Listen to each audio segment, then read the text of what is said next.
Bismillahirrahmanirrahim. Assalamualaikum warahmatullahi wabarakatuh. Innal hamdalillah nahmaduhu wa nasta'inuhu wa nastaghfiruh wa na'udzu billahi min shururi anfusina wa min sayyiati a'malina. May yahdihillahu fala mudilla lahu wa man yudlilhu fala hadiya lahu. Asyhadu an la ilaha illallah wahdahu la syarika lahu wa asyhadu anna Muhammadan abduhu wa rasuluh. Allahumma salli wa sallim ala nabiyyina Muhammad wa ala alihi wa sahbihi wa man tabi'ahum bi ihsanin ila yaumiddin, amma ba'd.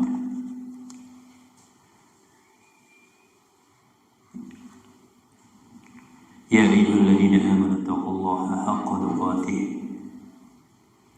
wa la tamutunna illa wa antum muslimun. يا أيها الذين آمنوا اتقوا الله وقولوا قولا سديدا يصلح لكم أعمالكم ويغفر لكم ذنوبكم ومن يطع الله ورسوله فقد فاز فوزا عظيما.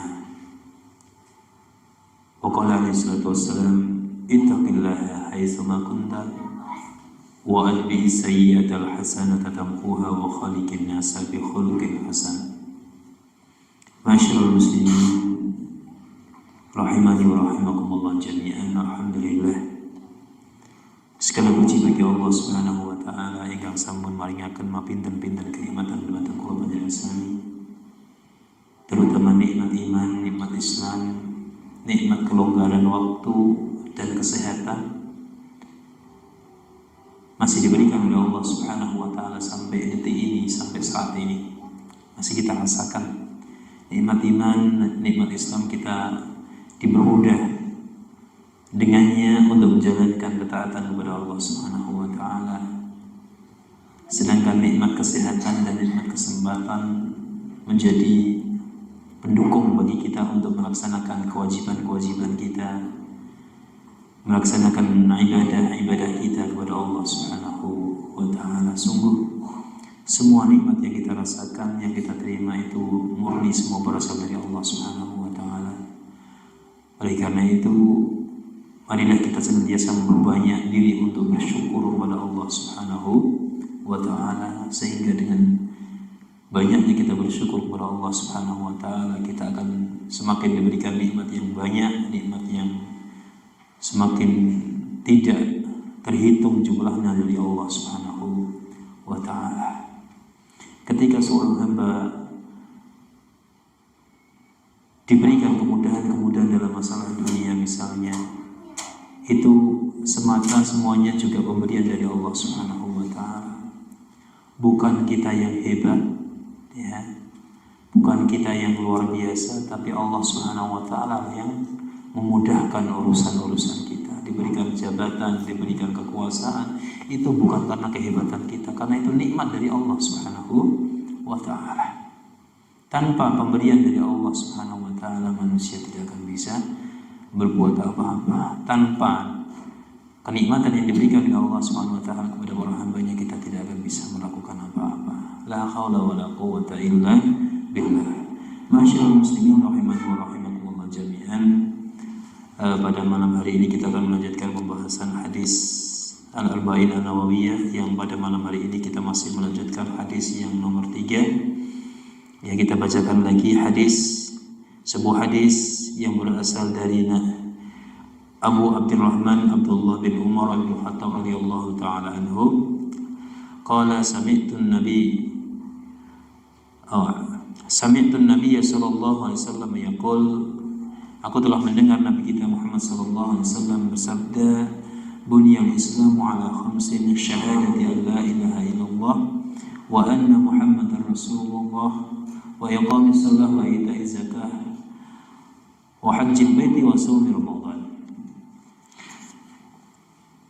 Rasulullah sallallahu alaihi wasallam pernah bersabda, Islam itu dibangun di atas 5 perkara. Yang pertama adalah persaksian bahwasanya tidak ada ilah, boten wonten sesembahan yang berhak untuk diibadahi kecuali hanya Allah Subhanahu wa taala. Kemudian yang kedua, persaksian bahwasanya Muhammad itu adalah utusan Allah, itu persaksian. Kemudian rukun yang kedua, wa iqamis shalah, menegakkan sholat, ya. Jadi kata-kata iqamah itu menegakkan, bukan hanya melakukan saja, bukan hanya mengerjakan sholat saja.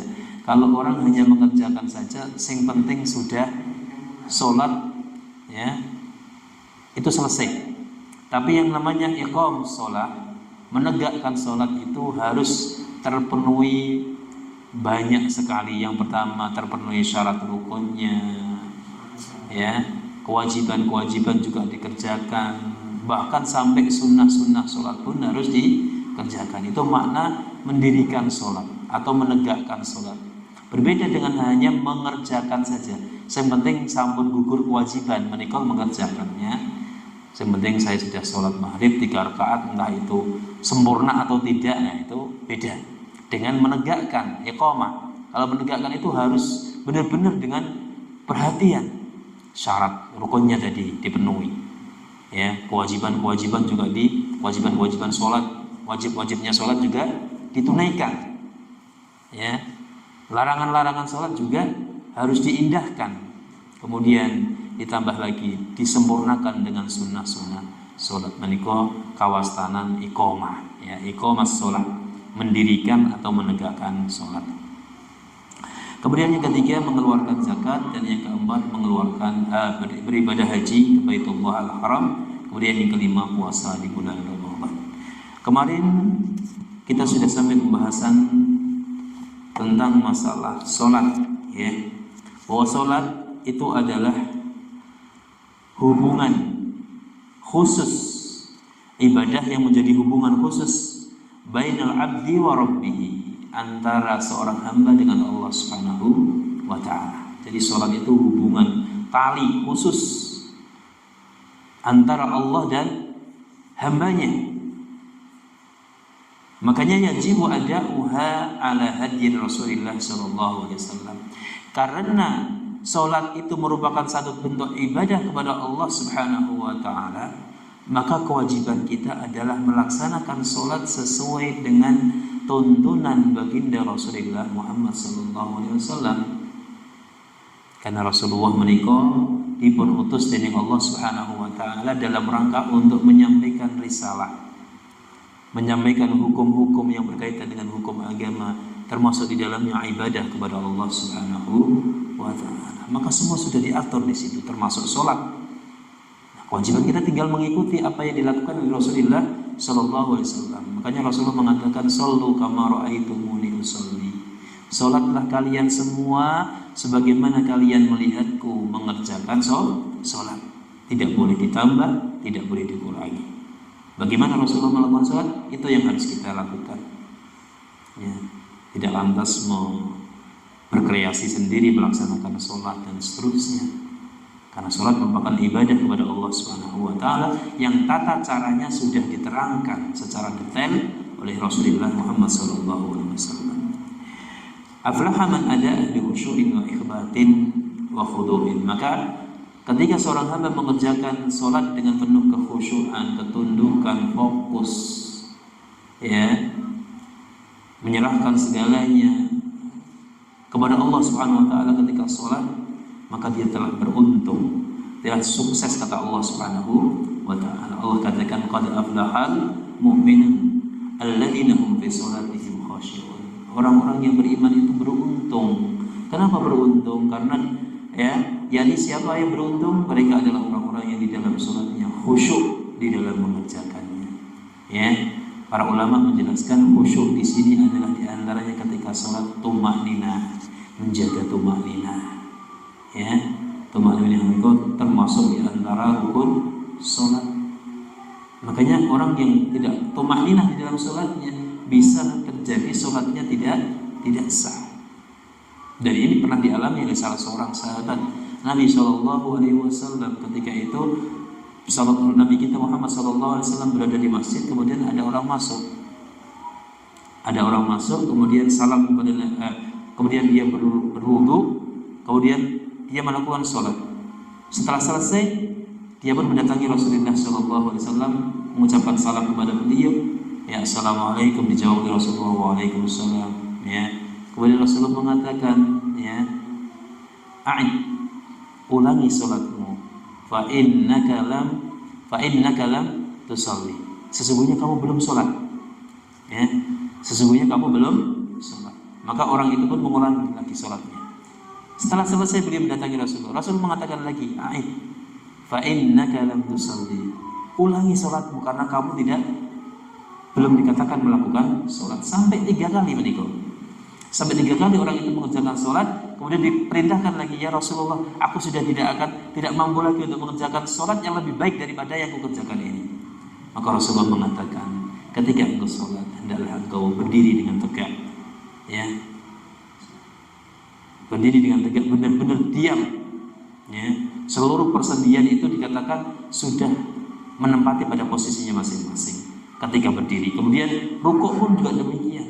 Rukuk juga harus benar-benar tenang, ya, sampai benar-benar mantap diamnya.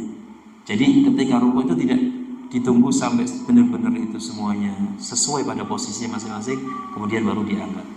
Itu namanya tumaninah. Begitu pula dengan sujud dan gerakan-gerakan lain dalam sholat. Maka tumaninah ini harus kita perhatikan. Jangan sampai sholat kita tidak diterima oleh Allah Subhanahu wa ta'ala gara-gara tidak tumaninah, ya, gara-gara tidak tumaninah. Berapa jam loh? Enggak sampai 1 jam kita melakukan sholatnya. Sholat maghrib itu 5 menit itu sudah luar biasa, ya. 5 menit bagi kita itu sudah luar biasa. Ketika sholat maghrib 5 menit itu sudah luar biasa, ya. Tidak lama kita menghadap Allah Subhanahu wa ta'ala, ya. Kemudian barang siapa yang menjaga sholat ini, pada hari kiamat dia akan mendapatkan cahaya dari Allah Subhanahu wa ta'ala. Dia juga akan mendapatkan keselamatan dari Allah Subhanahu wa ta'ala. Kemudian Allah Subhanahu wa ta'ala pun telah menjanjikan baginya akan masuk surga, ya. Kemudian masyaallah muslimin yang dimuliakan oleh Allah Subhanahu wa ta'ala, di antara manfaat sholat bagi seorang hamba, seorang mukmin adalah bahwasanya sholat yang kita kerjakan itu akan mencegah, akan menjaga pelakunya dari perbuatan keji dan mungkar. Kapan itu? Ketika sholatnya sudah beres, sholatnya sudah sempurna, sholatnya sesuai dengan panduan Rasulullah Muhammad SAW.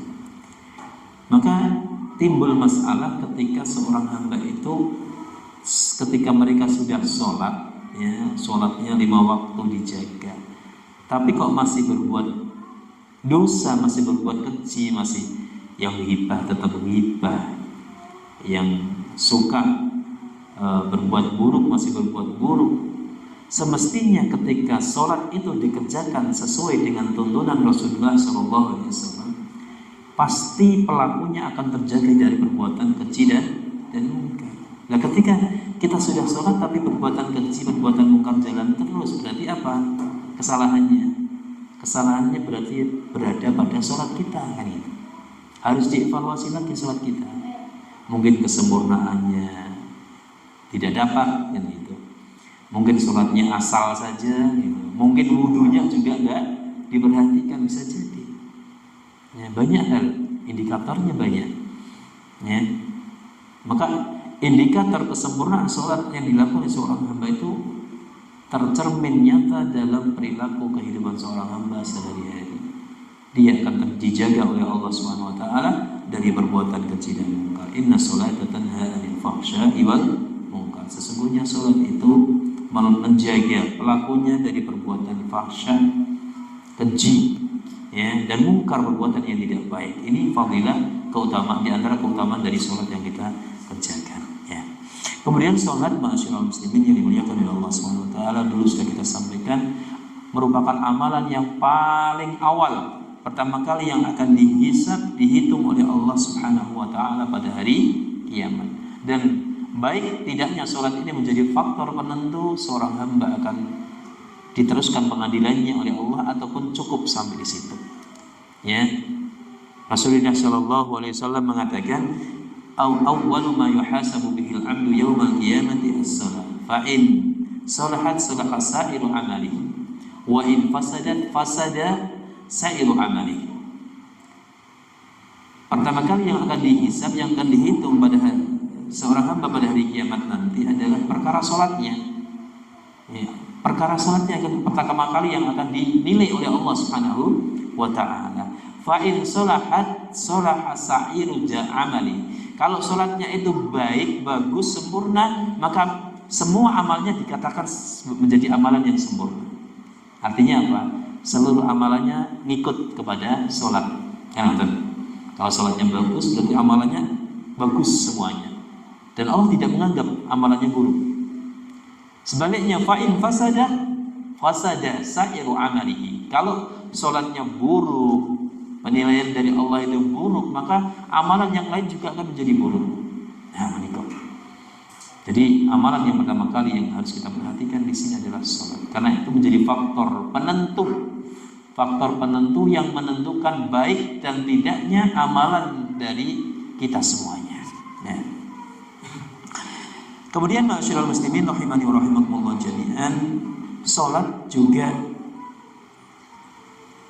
berfaedah, memiliki faedah bisa menghapus dosa-dosa yang dikerjakan oleh seorang hamba.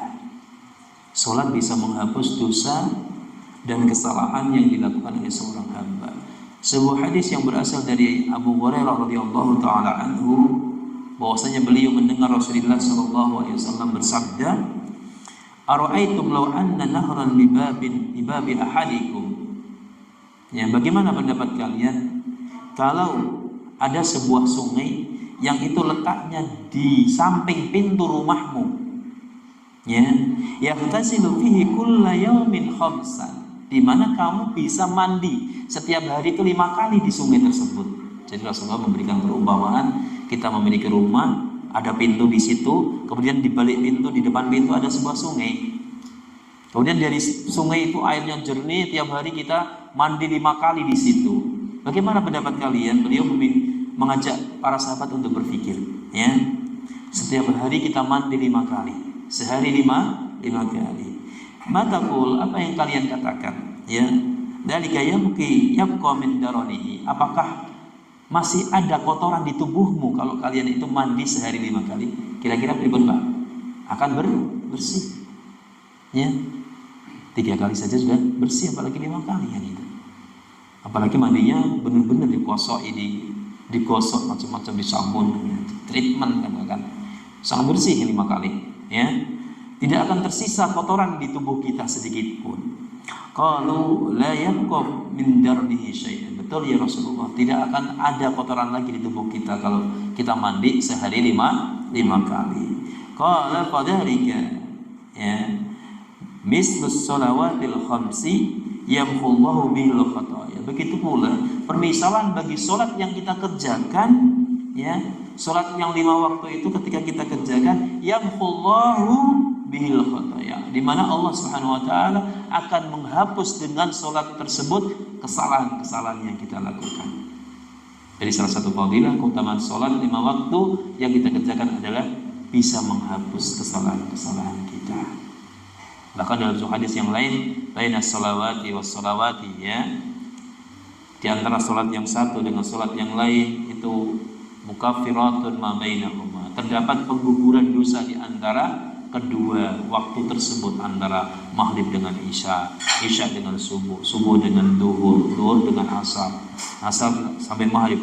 Itu kalau kita kerjakan sholat secara sempurna, dosa-dosa yang kita kerjakan antara jeda maghrib dengan isya, isya dengan subuh yang kita kerjakan berupa apa? Kesalahan-kesalahan atau maksiat, ya, dosa-dosa kecil di antaranya itu bisa dihapuskan dengan sholat kita. Masya Allah, gitu. Ini salah satu fadilah yang diberikan oleh Allah SWT kepada kita dengan perbuatan apa? Sholat. Dosa-dosa kita bersih nanti ketika kita sholat dengan benar, sholat kita sempurna. Ya, dosa-dosa kecil kita bersih. Ya, seperti diumpamakan kita mandi 5 kali dalam sehari. Masya Allah, ya. Ini salah satu faedah atau keutamaan dari sholat 5 waktu. Kemudian kemarin juga kita sudah sampaikan hukum tarikis sholat, hukum orang yang meninggalkan sholat itu bagaimana. Nah, di sini ada 2 pendapat, ya, 2 pendapat. Bahwasanya para ulama telah sepakat bahwa orang yang meninggalkan sholat dengan sengaja, kemudian dia juga meyakini bahwasanya sholat itu bukan merupakan kewajiban dari agama, artinya sengaja ditinggalkan, kemudian dalam hatinya yakin itu bukan apa? Syariat Islam, bukan kewajiban yang harus dikerjakan, maka orang seperti ini dihukumi keluar dari agama Islam oleh para ulama. Ya, bukan saya yang mengatakan ya. Ini kita berbicara masalah hukum. Hukum secara umum, bukan hukum secara personal ya. Jadi hukum secara kolektif seperti itu. Hukum secara kolektif, barang siapa yang meninggalkan sholat dengan sengaja disertai dengan hatinya keyakinan bahwasanya meninggalkan sholat itu bukan sesuatu yang wajib, bukan sesuatu yang disyariatkan oleh Allah Subhanahu wa taala, itu maka dihukumi keluar dari agama Islam. Itu hukum asal seperti itu. Kemudian para ulama berbeda pendapat bagaimana ketika orang itu meninggalkan sholat tapi dalam kondisi malas, kemudian dalam kondisi lalai, mungkin saking capeknya atau bagaimana sampai dia meninggalkan sholat. Ini para ulama mengatakan, ada yang mengatakan ini tetap ya dihukumi kafir atau keluar dari Islam, ada yang tidak. Nah, pendapat yang terbanyak dan terkuat, orang seperti ini sepanjang dia meyakini bahwasanya sholat itu merupakan salah satu kewajiban di dalam agama Islam dan dia tinggalkan karena tadi terlalu sibuk, malas, capek karena ada seperti itu, maka dia dikatakan tidak kafir, tidak keluar dari agama Islam, hanya pelaku maksiat saja. Ya, jadi yang keluar dari agama Islam apa? Orang yang sengaja meninggalkan sholat dan di dalam hatinya ada keyakinan bahwasanya sholat itu bukan suatu kewajiban, maka orang seperti ini dikatakan keluar dari agama Islam. Ya, seperti itu. Masyaallah muslimin yang dimuliakan oleh Allah Subhanahu wa taala, ya. Kenapa orang yang meninggalkan salat tidak dihukumi kafir atau keluar dari agama Islam? Ya, dan tidak, tentunya kalau orang keluar dari agama Islam itu tidak akan diampuni dosanya oleh Allah Subhanahu wa taala. Tapi nyatanya Allah Subhanahu wa taala mengatakan, "Innallaha la yaghfiru ay yushraka bihi wa yaghfiru ma duna dzalika liman yasha." Sesungguhnya Allah Subhanahu wa taala itu tidak mengampuni dosa kesyirikan dan mengampuni semua dosa yang selain kesyirikan. Lah, meninggalkan dosa ini juga termasuk meninggalkan sholat merupakan perbuatan dosa selain kesyirikan, dan ini diampuni oleh Allah Subhanahu wa taala. Ya. Masyaallah muslimin yang dimuliakan oleh Allah Subhanahu wa taala, ya.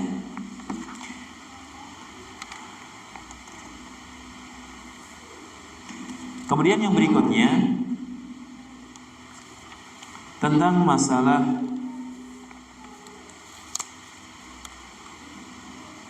zakat. Rukun yang ketiga, salisan az-zakatu. Yang ketiga adalah perkara zakat. Ya, zakat, masyaallah muslimin yang dimuliakan oleh Allah Subhanahu wa taala, menjadi salah satu pilar di antara pilar-pilar dalam agama Islam. Menjadi penguat dari agama, menjadi penguat di antara penguat-penguat agama Islam. Ya.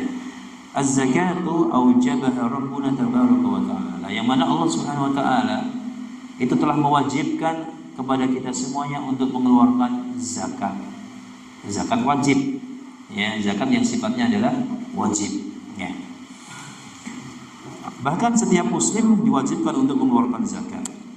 Di mana ketika mereka sudah memiliki harta, ya, sesuai dengan nisab yang diberlakukan dalam agama Islam, ya, ukurannya sudah terpenuhi, syaratnya juga sudah terpenuhi, sudah haul 1 tahun misalkan, kemudian jumlahnya juga sudah memadai, mencukupi, maka dia sudah diwajibkan untuk mengeluarkan zakat. Ya, seperti itu. Dan zakat ini dalam arti secara bahasa itu maknanya adalah an-nama wat-taharah wal barakah. Zakat itu artinya keberkahan, kebaikan yang banyak dan kesucian. Karena zakat ini dinamakan dengan zakat ini karena di dalamnya bagi orang yang mengerjakan zakat ini maka dia akan mendapatkan keberkahan dalam masalah hartanya. Orang yang mengeluarkan zakat itu pada hakikatnya dia sudah membersihkan zakatnya dari harta-harta yang tidak baik. Harta-harta yang tidak baik. Ya. Sedangkan zakat dikatakan toharoh karena zakat itu sifatnya mensucikan jiwa pelakunya. Orang yang mengeluarkan zakat dijanjikan jiwanya akan disucikan oleh Allah Subhanahu wa ta'ala. Allah katakan di dalam surat At-Taubah ayat yang ke-103, khudh min amwalihim shadaqatan tutahhiruhum wa tuzakkihim. Ya, khudh min amwalihim, ambillah ya dari harta-harta mereka. Sedekatan sebagai sedekah, sebagai bentuk zakat dari mereka. Yang fungsinya ada dua, tutahhiruhum wa tuzakkihim, membersihkan harta-harta yang mereka miliki, wa tuzakkihim biha, dan jiwa-jiwa mereka akan dibersihkan dengan zakat-zakat tersebut. Jadi pada hakikatnya kita keluarkan zakat itu fungsinya kembali kepada kita sendiri, bukan mengurangi harta kita, bukan mengurangi harta yang kita miliki, tapi itu akan kembali kepada kita sendiri. Yang pertama, mensucikan harta-harta kita dari harta yang tidak baik. Kemudian yang kedua, mensucikan jiwa dan diri-diri kita semuanya, ya.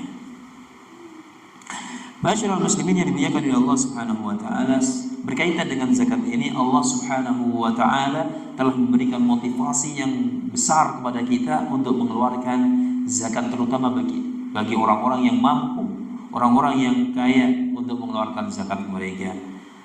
Ya, di dalam banyak ayat Allah Subhanahu wa taala, di antaranya dalam surat At-Taubah ayat yang ke-71 Allah katakan, wal mu'minuna wal mu'minatu ba'duhum awliya'u ba'd. Dan orang-orang yang beriman dari kalangan laki-laki dan beriman dari kalangan perempuan, ba'duhum awliya'u ba'd, satu di antara mereka menjadi aulia, menjadi kekasih, menjadi pelindung di antara satu dengan yang lainnya. Ya'muruna bil ma'rufi wa yanhauna 'anil munkar, yang mana sebagai wujud tali kasih sayang di antara mereka menjadi pelindung satu sama yang lainnya. Itu ada konsekuensi di situ. Di antaranya adalah saling memerintahkan dengan kebaikan dan saling melarang dari keburukan. Nah, jadi saudara kita itu saudara kita. Mereka memiliki hak dan kewajiban, di antaranya adalah saling memberikan nasihat dalam kebaikan, mengajak dalam perbuatan taat, melarang dari perbuatan maksiat. Ya. Wa yuqimus salata wa yu'tunaz zakata wa yuti'una Allah wa rasulahu. Kemudian kita juga memiliki kewajiban untuk mengerjakan zakat, menegakkan salat. Wa yu'tunaz zakah, kemudian mengeluarkan zakat. Kemudian juga kita diperintahkan untuk mentaati Allah dan Rasulnya. Ulaika sayarhamuhumullah, mereka lah orang-orang yang akan diberikan kasih sayang oleh Allah Subhanahu wa taala. Innallaha azizun hakim, sesungguhnya Allah Subhanahu wa taala itu maha perkasa lagi maha hakim, ya. Kemudian masyaallah muslimin yang dimuliakan oleh Allah Subhanahu wa taala, di antara keutamaan bagi seorang yang mengeluarkan zakat tadi sudah kita sebutkan, satu di antaranya adalah bahwasanya ada zakati yudhirun nafsa wa yuzakkiha min danasil bukhli wa tam'i wal quswati ala du'afa'i wal ba'isin, ya. Bahwasanya menunaikan zakat yang pertama itu memiliki faedah bisa membersihkan jiwa-jiwa manusia. Kemudian membersihkan jiwa-jiwa tersebut dari apa? Dari sifat bakhil, dari sifat kikir, dari sifat medit, ya, dan lain sebagainya. Ya, kemudian melahirkan sifat dermawan, ya, suka memberi kepada orang-orang yang lemah, orang-orang yang tidak mampu. Allah katakan tadi, khudh min amwalihim shadaqatan tutahhiruhum, ya, wa tuzakkihim. Ambillah dari harta-harta mereka sebuah sedekah atau zakat yang fungsinya untuk membersihkan diri-diri mereka, membersihkan harta-harta mereka, dan mensucikan jiwa-jiwa mereka. Kemudian yang kedua di antara fadilah keutamaan zakat adalah ada zakati min asbabi tamkini fil ardh. Mengeluarkan zakat ini menjadi salah satu sebab di antara sebab-sebab Allah Subhanahu wa taala memberikan ketenangan kita di muka bumi ini. Memberikan kita tamkin, artinya kekuatan, kenyamanan, ya, kekokohan kita berada di bumi ini. Allah katakan, alladzina immakkannahum fil ardi aqamus shalah wa atawuz zakah wa amaru bil ma'ruf wa nahawna 'anil munkar. Walillahi 'aqibatul umur. Ya. Dan orang-orang yang kami kuatkan mereka di bumi ini adalah orang-orang yang aqamus shalah, yang pertama. Mereka itu mendirikan sholat, menegakkan sholat. Wa atawuz zakah, yang kedua orang-orang yang menunaikan zakat, mengeluarkan hak dari harta mereka. Jadi harta kita itu memiliki hak untuk kita keluarkan sedekahnya. Kalau seorang pedagang, ya, pedagang itu tiap setahun sekali harus mengeluarkan zakat. Kapan? Ketika dia sudah sampai nisab. Hitungan jumlah harta akumulasi dalam perdagangan itu sudah sampai nisab. Kalau dihitung kurang lebih, kalau dia sudah memiliki harta sebanyak perkiraan 80 juta, itu dalam setahun sudah mengendap setahun itu, dia sudah harus mengeluarkan zakat 2,5%. Ya, 2,5%. Ya, seperti itu. Kemudian yang ketiga, ada zakat min asbabi dukhulil jannah, ya. Orang yang mengeluarkan zakat itu pada hakikatnya dia sudah sedang menyiapkan dirinya untuk membeli tiket untuk masuk surganya Allah Subhanahu wa taala. Ya. Pernah suatu kali seorang laki-laki mendatangi Rasulullah sallallahu alaihi wasallam. Kemudian beliau mengatakan kepada Rasulullah, "Ya Rasulullah, ya, akhbirni bi amalin yudkhiluni al-jannah." Ya. Datang seorang laki-laki kepada Nabi kita Muhammad sallallahu alaihi wasallam dan dia berkata kepada Nabi kita, ya, akhbirni bi amalin yudkhiluni al-jannah. Wahai Rasulullah, kabarkan kepadaku tentang satu amalan yang bisa memasukkan diriku ke dalam surga. Maka qala, ta'budullaha wa la tusyriku bihi syai'a. Ta'budullaha wa la tusyriku bihi wa tuqimus sholata wa tu'tiz zakah wa tasilu ar-rahimah. Amalan yang dapat memasukkan engkau ke surganya Allah di antaranya adalah yang pertama, ta'budullaha wa la tusyriku bihi. Engkau beribadah kepada Allah dan tidak menyekutukan Allah. Ya. Beribadah hanya kepada Allah, tidak menyekutukan Allah dalam masalah ibadah. Berdoa hanya minta kepada Allah. Ya, bernazar hanya kepada Allah, bertawakal hanya kepada Allah, berharap hanya kepada Allah, takut pun hanya kepada Allah. Ya. Tidak boleh kita beribadah kepada Allah kemudian di saat yang lain kita beribadah kepada yang lainnya, memberikan bentuk ibadah, ya, kepada selain Allah Subhanahu wa taala. Itu adalah sebuah bentuk perbuatan syirik. Kemudian yang kedua, wa tuqimus shalah, engkau mengerjakan salat kalau kamu mau masuk surga. Wa tu'tiz zakah, kemudian yang ketiga engkau mengeluarkan zakat. Kemudian wa tasilur rahimah, kemudian yang keempat engkau menghubungkan, menyambung tali persaudaraan. Itu amalan-amalan, 4 amalan yang dijamin oleh Rasulullah bisa memasukkan seorang hamba ke surganya Allah Subhanahu wa taala. Termasuk dalam pembahasan kita kali ini adalah masalah mengeluarkan zakat. Kemudian yang kelima, ada zakati sababun fi dhihabi syarril mal. Mengeluarkan zakat menjadi sebab, ya, hilangnya keburukan harta yang kita miliki.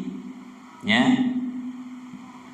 Seorang laki-laki datang kepada Rasulullah sallallahu alaihi wasallam, ya. Dia mengatakan, "Ya Rasulullah, ara'aita in adar rajulu zakata malihi?"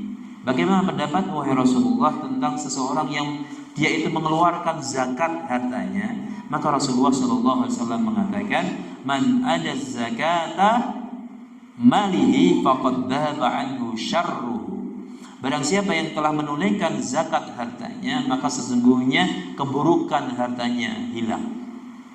Keburukan yang ada pada hartanya hilang. Kadang-kadang dalam masalah harta, kadang-kadang kan kita belum bisa menjamin itu semuanya 100% halal kan gitu. Apalagi para pedagang kan itu.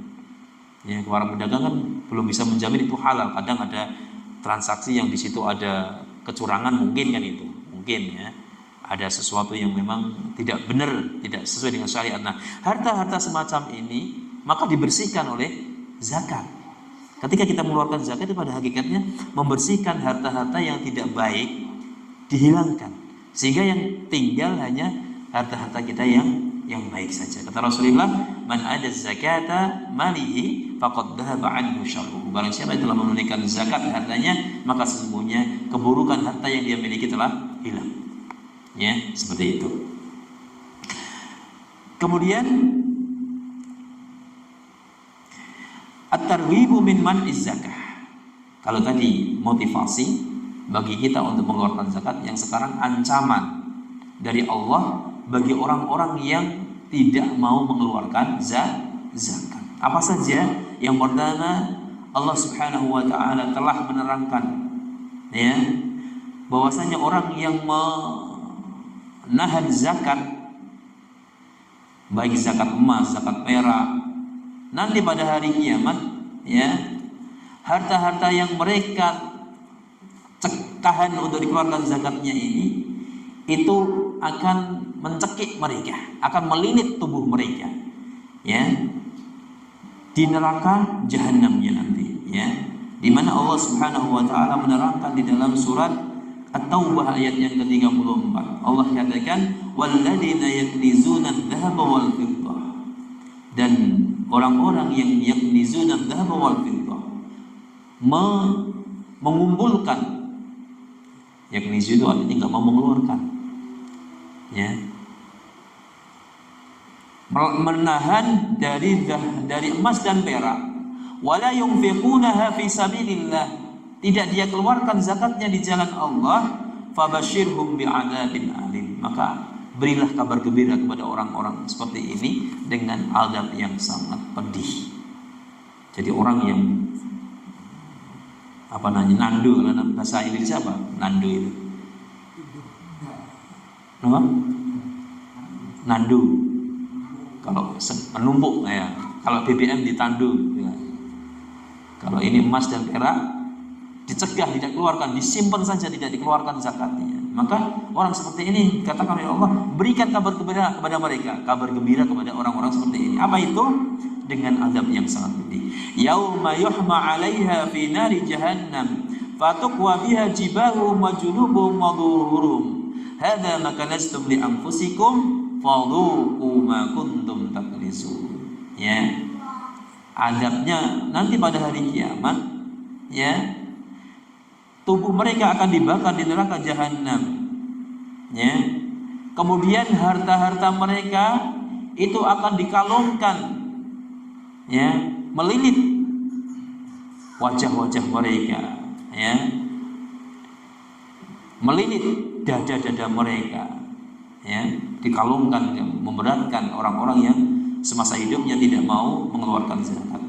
Sembari dikatakan hadza ma kanastum li anfusikum fadhuqu ma kuntum taknizun. Rasakan apa yang setelah kalian lakukan pada masa di dunia, yakni kalian menyimpan harta ini.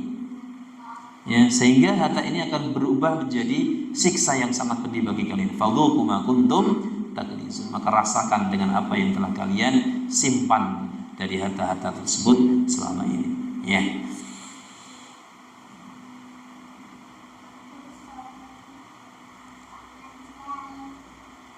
Kemudian masyaallah muslimin yang dimuliakan oleh Allah Subhanahu wa taala ya.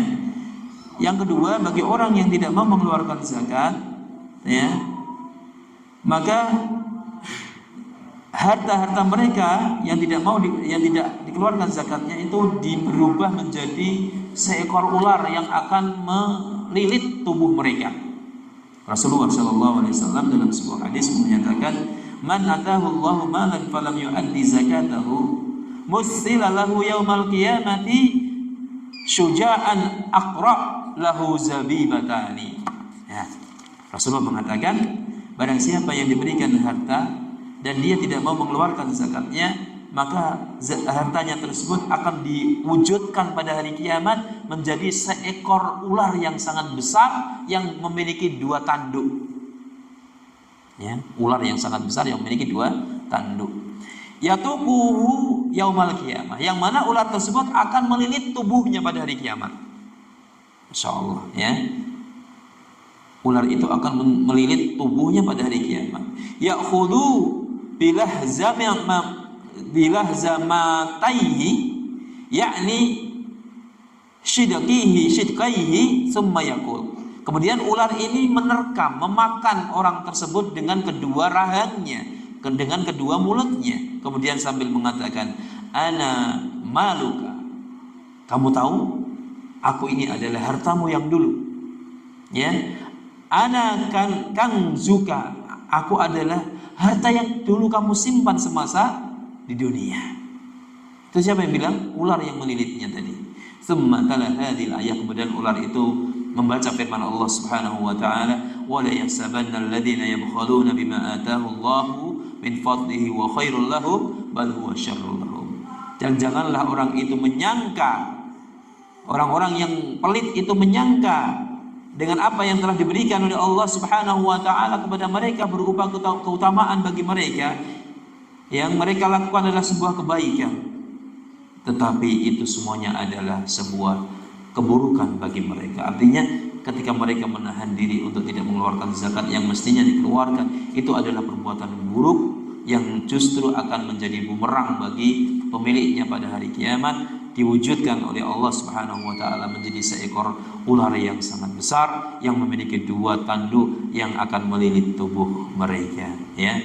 Kemudian yang poin yang ketiga, di antara ancaman orang yang tidak mau mengeluarkan zakat adalah man'uz zakati sababun fi man'in nuzulil amtar. Orang yang tidak mau mengeluarkan zakat itu bisa mencegah diturunkannya hujan oleh Allah Subhanahu wa taala.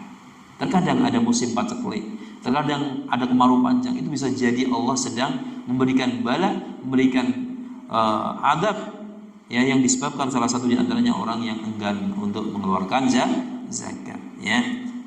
Rasulullah Shallallahu alaihi wasallam mengatakan, walam yamna'u zakata amwalihim illa mana'ul qatra minas sama' walaula al-bahaimu lam yumtiru atau lam yumtaru, ya. Tidaklah mereka itu mencegah diri mereka dari mengeluarkan zakat harta-harta mereka, kecuali mereka itu pada hakikatnya sedang menahan air hujan yang berasal dari langit. Jadi orang-orang kaya yang enggan membayar zakat itu artinya mereka sedang berupaya untuk menahan air hujan yang datang dari langit, ya. Walaula al-bahaimu lam yumtaru, seandainya bukan karena bahaim, bukan karena hewan-hewan yang ada di muka bumi ini, niscaya manusia tidak akan diberi air hujan. Allah masih memberikan air hujan itu salah satu di antaranya Allah masih kasihan kepada hewan-hewan yang ada di dunia, bukan kasihan kepada manusia, gitu. Ya. Jadi kita itu berhutang kepada para hewan yang dengan mereka Allah limpahkan hujan kepada kita di dunia ini. Padahal maksiat sudah banyak kita lakukan. Ya, maksiat begitu banyak dilakukan oleh seorang hamba. Walau begitu Allah masih menurunkan air hujan. Di antaranya adalah karena Allah masih kasihan kepada hewan-hewan yang ada di muka bumi ini. Maka dikatakan walaula al-bahaimu lam yumtaru. Kalau sekiranya seandainya bukan karena hewan-hewan yang ada di muka bumi ini, niscaya mereka tidak akan diberikan air hujan. Masyaallah muslimin yang dimuliakan oleh Allah Subhanahu wa taala, ini berkaitan dengan zakat, ya, yang menjadi rukun Islam yang nomor 3. Masyaallah muslimin yang dimuliakan oleh Allah Subhanahu wa taala, karena waktu sudah memasuki waktu Isya, maka kajian kita cukupkan sampai ini. Insyaallah akan kita teruskan pada pertemuan yang akan datang. Semoga Allah Subhanahu wa taala memberikan kekuatan kepada kita semuanya untuk senantiasa istiqomah di dalam menuntut ilmu, di dalam mencari kebaikan di dalam bermajelis ilmu dan bermajelis zikir. Kebenaran semata datangnya dari Allah Subhanahu wa taala, dan apabila ada salahnya itu berasal dari kekurangan saya pribadi. Saya mohon maaf yang sebesar-besarnya, dan juga saya mohon ampun kepada Allah Subhanahu wa taala. Terakhir, semoga Allah Subhanahu wa taala mengampuni dosa-dosa kita semuanya. Kemudian Allah juga memberikan ilmu yang bermanfaat, memberikan manfaat atas ilmu yang sudah kita miliki. Allahumma 'allimna ma yanfa'una wanfa'na bima 'allamtana wa zidna ilma. Ya Allah, berikanlah ilmu yang hal itu akan bermanfaat untuk diri kami, dan berikanlah manfaat atas ilmu yang telah Engkau berikan kepada kami, dan tambahkanlah ilmu kepada kami. Amin amin ya rabbal alamin. Ma'asyiral muslimin rahimani wa rahimakumullah jami'an. Marilah kita tutup pertemuan pada malam hari ini dengan doa kafaratul majlis. Subhanakallahumma wa bihamdika asyhadu an la ilaha illa anta astaghfiruka wa atubu ilaik. Assalamualaikum warahmatullahi wabarakatuh.